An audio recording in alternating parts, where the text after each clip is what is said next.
Bugun shu skuter diskani razborini qilamiz. Bu holatga qanday kelib qoldi?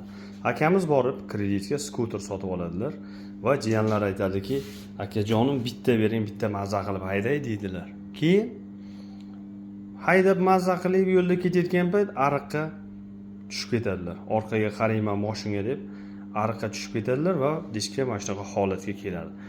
Magazindan yangisini olayotsa, gideta 250 mingdan boshlab 350 ming atrofida bo'lsa kerak. No, примерно tavakkalman aytayapman. Bilganimcha. Xo'p, bu diskani remonti 100 ming so'm Sentropga xizmati bo'ladi, remont qilishi 50 ming so'm yechti qo'ydisi bo'ladi xizmati. O'shi 150 mingga xudo xolisa mana shu diskamizni chiroyli qilib remont qilib beramiz. Qani, ketdik unda. Mana shu holatda diskani Sentropkasi tortiladi asta-asta, shoshilmasdan. Bu diskalar juda mo'rt bo'lgan hisobiga mana. Shoshilmasdan e'tibor bersa. Shoshilmasdan, kam-kam.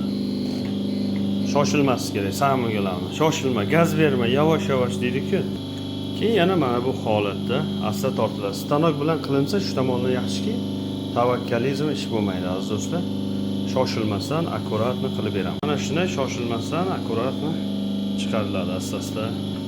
Aziz do'stlar, mana shunaqa holatda mana taxta qo'yib qilinadi, chunki taxta buni ezilishidan, ko'p narsalardan saqlaydi. Xudo xolisa mana yana ishimiz o'z nihoyasiga yetay deb qoldi.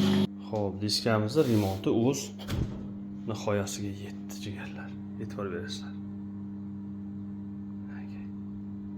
Опорный diska tipa past bo'lishi normalniy holat.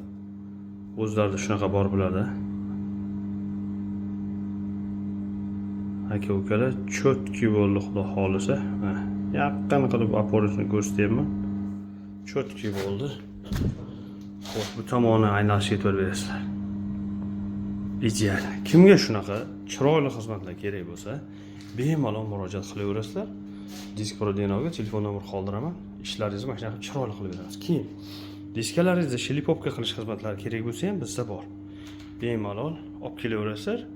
Agar o'zlaringiz kraska sepaman desangiz ham mayliga. Mana shunaqa shlipovka qilib ustini o'rab beraman. Bemalol olib borib, lakini kraskasini birinchi kraskasini sepib olib kelasizlar. Keyin men yo'nib beraman, lakini sepib olasizlar. Xudo xolisa chiroyli mana shunaqa rezultat bo'ladi. Hammaga e'tiborchi rahmat.